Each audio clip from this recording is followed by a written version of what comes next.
Bismillahirrahmanirrahim. Alhamdulillah rabbil alamin wassalatu wassalamu ala sayyidil mursalin wa ala alihi wa sahbihi ajma'in radhiyallahu anhum wa qala radhiyallahu anhum wa nafa'ana Allah bi 'ulumihi fid dharain. Amin.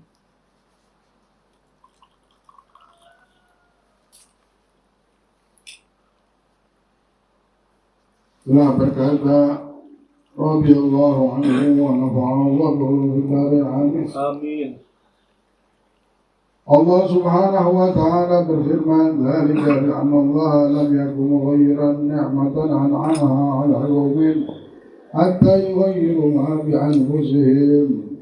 Yang artinya yang demikian itu adalah karena sesungguhnya Allah sekali-kali tidak akan merubah sesuatu nikmat yang telah dianugerahkannya kepada sesuatu kaum hingga kaum itu merubah apa yang ada pada diri mereka sendiri, yaitu mereka tidak mensyukuri nikmat itu. Allah tidak pernah merubah nikmat Allah, tidak pernah Allah putuskan. Tapi kadang-kadang manusia yang tidak bersyukurlah yang menjadikan nikmat itu hanya berubah. Dia tidak letakkan nikmat itu di tempatnya, berubah nikmatnya menjadi barat. Jadi orang yang tidak bersyukur akan dicabut nikmatnya dan ia akan celaka. Sedangkan yang mensyukuri nikmat, ia mendapat kebaikan dan tambahan nikmat.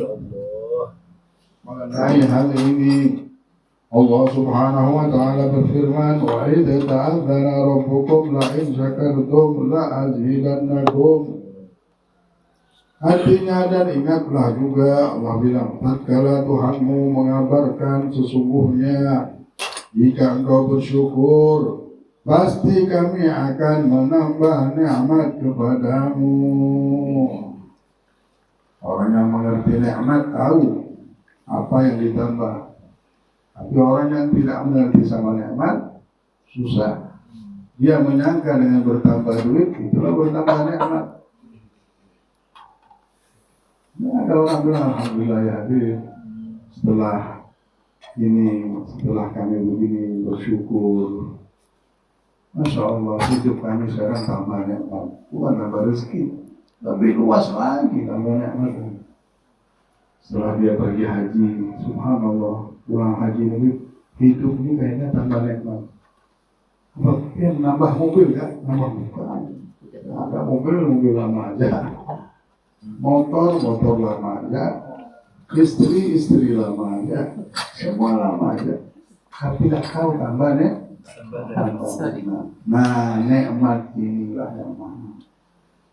Orang pagi-pagi nikmat, tidurnya nikmat, bangunnya nikmat, melihat hidup nikmat, melihat akhirat nikmat, melihat kuburan nikmat, makan nikmat, duduk sama keluarga nikmat. Kita mendapatkan kenikmatannya, itu baru nikmat. Itu yang namanya ada dapat nikmat. Kalau orang dapat duit bencana setiap hari. Di rumah katanya istrinya selingkuh sama supirnya. Ya Allah. Apakah nikmat? Banyak duitnya, banyak rezekinya bertambah, duitnya bertambah segalanya. Ini maling duitnya, punya banyak harta. Tapi dengar kabar di kantor ada yang maling, di sini ada maling, di sini ada ini, di sini dia dihianati orang. Rezeki bertambah terus tapi subhanallah dipalingin orang tapi rezeki bertambah. Tapi saya stres terus. Memang rezekinya tidak berkurang mungkin gara-gara ada amalan, tapi nikmat tidak bertambah. Jadi nikmat ini luas benar artinya. Tidak bisa dengan harta atau tahta. Ada kenikmatan Allah kasih hidup. Habib Abdullah bin Alwi al-Haddad mengatakan kalau raja-raja tahu apa yang Allah berikan daripada kenikmatan pada diri kami, mereka akan mengeluarkan pedang untuk mengambilnya. Untung orang dunia kada tahu, dia bilang, apa itu ya Habib? Kami kenal sama Allah, kami kenal sama Nabi Muhammad. Untung mustika ini disimpan dalam hati, nggak bisa dipaling lagi, nggak bisa nyuri. Masuknya mahal ini ma'rifatullah. Surga dunia ini, siapa yang tahu? Coba kita bilang, yang surga dunia ini kenal sama Allah, orang bilang gila, ini sudah, ya ini sudah gila kan? Kita dibilang gila zaman sekarang kalau kenal sama Allah. Kesian, kenapa? Mungkin lagi banyak utang dia. Mungkin orang ini lagi stres. Ini bilang orang stres yang kenal sama Allah. Innalillahi. Orang udah tidak ada kerjaan lagi, jadi pikirnya begini. Innalillahi. Lihat cobaan dunia ini. Padahal kalau orang sudah tahu dan mendapatkan petunjuk, ini ramah. Gaya petunjuk. La ilaha illallah Muhammadur Rasulullah sallallahu alaihi wasallam. Tanyakan kepada Abdullah bin Jad'an apa yang terjadi pada dirinya. Abdullah bin Jad'an ini seorang berandalnya di zaman itu. Sampai bapaknya saja tidak sanggup. Tidak sanggup sama siapa? Sama Abdullah ini. Dia keturunan Bani Tamim. Ini Abdullah bin Jad'an, subhanallah, setiap ada satu kejadian yang tidak baik, dia ada di situ. Orang ini memang orang senang goda budak-budak. Dulu kan banyak budak-budak. Orang kalau datang dari luar negeri, dari mana-mana, bawa budaknya, budak-budak perempuan. Ini Abdullah goda budak-budak semua. Ada satu saat dia menggoda budak tersebut sampai di telinga bapaknya Abdullah. Bilang apa? Namanya Jad'an. Bilang ya Jad'an, kami sudah angkat tangan. Tidak ada yang berani sama bapaknya. Bapaknya orang hebat, keturunan Bani Tamim. Bani Tamim ini dulu tidak boleh. Hatta pemerintahan tidak bisa mengganggu Bani Tamim. Karena dia punya pasukan besar. Dan ditakuti, termasuk Abu Bakar Siddiq adalah keturunan Bani. Itulah Abu Bakar Siddiq, Abu Lahab dan berani gangguan Abu Bakar Siddiq. Semua yang lain, Hindu, siapa, Bani Umayyah, tidak berani ganggu Bani Tamim. Kenapa Abu Bakar Siddiq? Kenapa? Karena Abu Bakar Siddiq keturunan Bani Tamim. Nah, Bani Tamim inilah yang waktu itu yang sangat berkuasa dan paling besar. Arab ini keturunan dari Bani Tamim. Jad'an melakukan tingkah laku yang mempermalukan sampai bapaknya bilang, kalau sudah begitu sudah aku tidak sanggup lagi melihat kabar ini. Mendengar kabar setiap hari anakku begini, anakku begini. Kumpulkan pembesar Bani Tamim, dikumpulkan. Bilang mulai detik ini ketahuilah wahai Bani Tamim. Ada pengumuman apa ini? Mulai detik ini aku angkat tangan juga. Aku tidak akui lagi Jad'an adalah anakku. Karena tingkah lakunya yang mempermalukan. Jadi dia bukan keturunan Bani Tamim lagi. Nah, mulai detik itu orang-orang yang dendam sama Jad'an ini sudah berpikir semuanya. Udah lepas, yang mau timpas saja di tengah jalan. Yang mau bunuh saja di tengah jalan. Karena dia udah mempermalukan Bani Tamim yang sudah mulai itu ada Wa'il ini temannya Jad'an, ya Jad'an. Nah, ini barusan pembesar Arab kumpul semuanya dan bapak mau bilang kau kan keturunan Bani Tamim yang dendam sama kau sudah banyak ini. Hari sudah kau dari kota ini mati, kau bisa dibunuh orang pasti. Pergilah kau dari negeri ini. Iya sudah. Hari dia ke atas kubur. Ya Allah, dia mau hidup kemana ini? Dunia kecil, nggak ada mau kemana? Orang sudah banyak mau balas dendam sama Jad'an. Sampailah dia di atas, mulai datang malam hari, mulai gelap dia di atas padang pasir. Dengan angin padang pasir dahsyat dia ke lapangan tua. Datang dia ke rumah temannya, turun lagi ke Mekah, ke kota.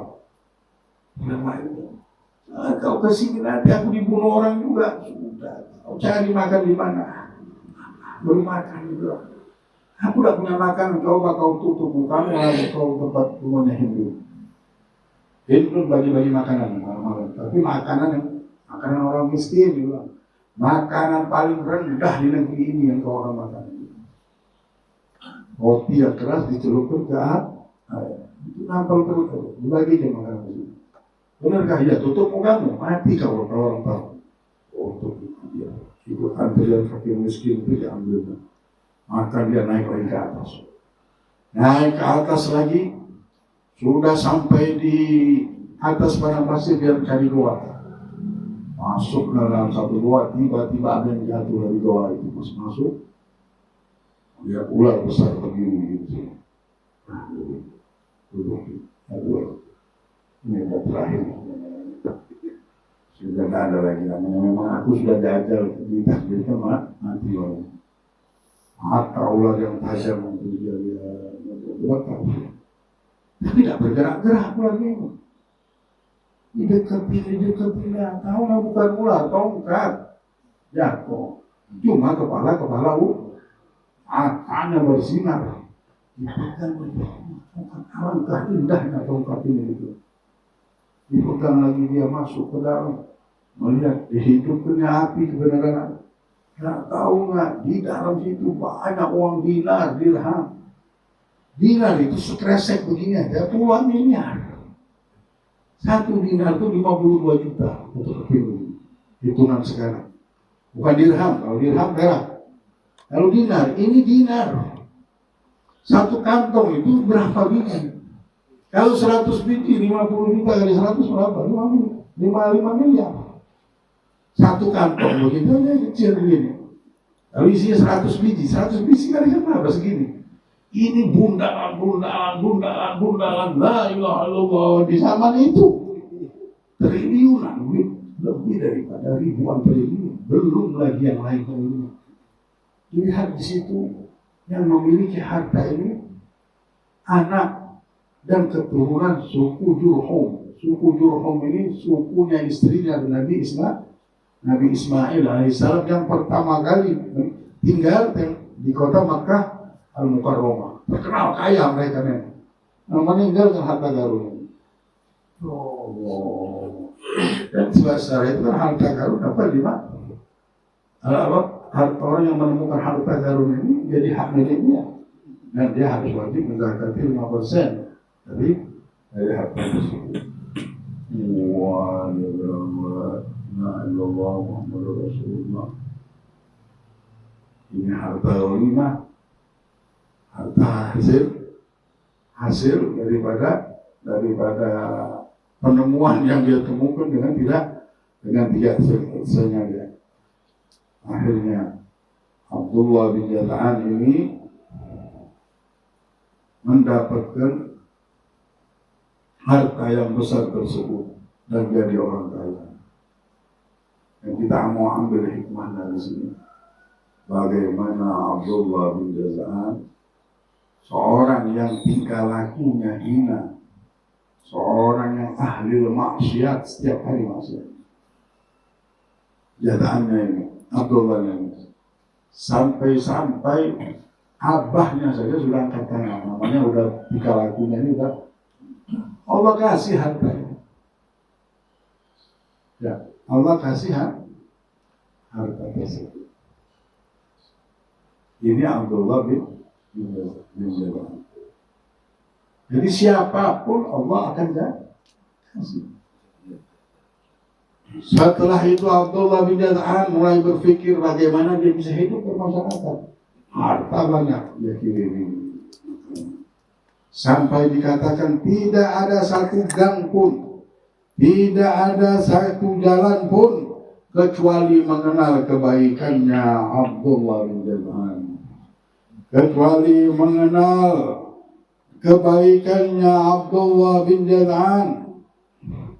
Kecuali tahu dengan kebaikannya Abdullah bin Jada'an. Semua budak-budaknya dia merdekakan. Dia merdekakan dan dia jadikan rekan bisnis. Bukan main. Kenapa?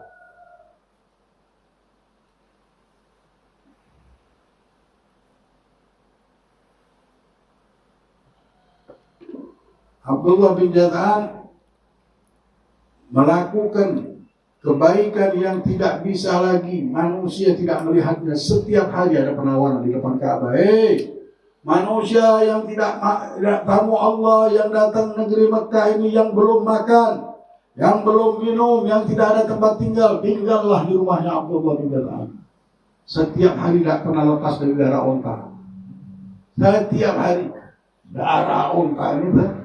Terus maksudnya setiap hari memelih onta. Orang lapar masuk ke Mekah, tidak ada kelaparan sudah, tidak usah mikir lapar kalau sudah masuk Mekah.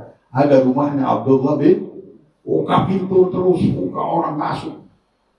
Sampai Abdul Muttalib, kaitnya Nabi Muhammad ini dulu kepala PBB-nya sana, Darun Nadwa namanya. Darun Nadwa ini pimpinan PBB lah. Semua masalah Arab ini kembalinya ke situ dan ketuanya kaitnya Nabi Muhammad. Namanya Abdul Muttalib. Itu disegani sama semua orang. Abdul Muttalib ini zaman dulu ini minyak mahal, dia yang punya. Sekarang ini minyak, kalau dulu air dia yang mahal. Onta mau darat pakai air, bukan pakai minyak, ada minyak. Jadi orang yang punya kilang minyak ini orang hebat, dia punya kilang Zam-Zam. Abdul Muttalib. Jadi semua orang butuh air. Semua orang minum air tersebut. Tak putus-putus ini. Yang nemukan siapa? Abdul Muttalib. Dialah yang paling disegani zaman itu. Abdul Muttalib sampai mengangkat Abdullah bin Jada'an ini sebagai wakilnya. Wakil ketua Darun Nadwa. Wakil ketuanya siapa? Ini Abdullah bin Jada'an. Dulu orang yang hina. Dulu orang ini dia, ya ada yang dengar keromongannya. Tingkah laku yang mempermalukan. Tapi menjadi mulia sekarang. Punya harta, dermawan lagi. Kebaikannya, semuanya. Sampai Sayyidatuna Aisyah ini jatuhnya keponakan dia. Jatuhnya siapa? Keponakan Abdullah bin Jada'an. Masih keluarga sama Abu Bakar Siddiq. Nah, Sayyidah Fatimah nanya, ya Rasulullah, Sayyidah Aisyah, Aisyah bukan Fatimah, Aisyah istrinya Rasulullah, anaknya Abu Bakar Siddiq. Ya Rasulullah, ingatkah engkau, tahukah engkau Abdullah bin Jada'an ya Rasulullah? Ingatkah Rasulullah? Karena dia meninggal sebelum Rasulullah hijrah, dia sudah meninggal Abdullah. Kau tahu kebaikannya, tahu. Aku dulu selalu lagi kecil ya Rasulullah, saya dikasih duit kalau ketemu jalan. Di dalam pasti anak-anak kecil itu dibaginya duit. Tahu saya. Ya Rasulullah, apakah Abdullah yang ada di surga ya Rasulullah? Ini orang baik benar. Orang banyak susah jadi senang. Semua ditanggung oleh itu orang. Apakah dia di surga ya Rasulullah? Innahu finnar. Dia ada di api neraka wahai manusia. Kesiannya ya Rasulullah. Dia tidak pernah meminta ampun dan tidak kenal sama Allah. Ini orang tidak meminta ampun. Maksudnya oleh para ulama dia tidak kenal sama Allah. Kebaikannya yang banyak. Dia setiap hari dia tidak kenal siang, tidak kenal malam. Kebaikan ini mengalir terus. Gang kecil, gang besar, rumah semua di Mekah semua dia yang menguang. Dan habis-habisnya hartanya. Yang budak susah berbudak jadi merdeka. Punya harga diri, punya ini berkat untuk Rasulullah bilang, tidak ada harganya. Kebaikan yang banyak itu tidak dilihat sama Allah. Karena semua punya Allah dan dunia ini harganya tidak ada. Dengan kalimat Subhanallah itu terbayar semuanya itu dunia ini. Tidak bisa sudah harga kecil benar yang diberikan sama Abdullah ini walaupun semua makhluk kecil. Kenapa? Gara-gara tidak kenal sama Allah, tidak punya iman. Ya Allah, ini kenal sama Allah mengalahkan surga dunia. orang yang nggak bersyukur sama Allah, orang yang nggak dekat sama Allah, orang yang tidak mengembalikan dirinya kepada Allah. Ini orang yang rugi. Dia sangka untuk itu cuma harta. Ternyata tidak ada harganya. Lebih murah daripada satu sayap. Bermanfaat tak sayap ini? Bermanfaat, tapi murah benar. Tahu benar sama kita bisa dekat sama Allah. Kita bersedekah, kita beramal ini supaya dekat sama Allah. Supaya kenal sama Allah. Jadi apa yang kita miliki, apa yang kita lihat daripada dunia ini, jangan kita heran-heran, tidak ada harganya. Yang kita harus syukuri sekarang, di hadapan kita sudah ada surga dunia. Apa itu? Ma'rifatullah. Kita sekarang sudah kenal sama Allah. Kita dibukakan jalan untuk dekat sama Allah. Kita dibukakan jalan untuk dekat dengan Nabi Muhammad. Kita diberikan inayah dan taufik dan hidayah. Inilah surga dunia kita dapatkan insyaAllah. Dan surga ini menyambung sampai mudah-mudahan Allah Subhanahu wa Ta'ala muliakan kita semuanya dengan pemberian dan anugerahnya, dan Allah sempurnakan segala yang turun hingga kita semuanya meninggal membawa surga dunia dan akhirat. Mendapat ma'rifatullah, mendapatkan hidayah dari Allah, taufik dan inayah dari Allah ala hadhihi wa kullu niyatin salihah ila hadratin Nabi Muhammad sallallahu alaihi wasallam. Al-Fatihah. Allah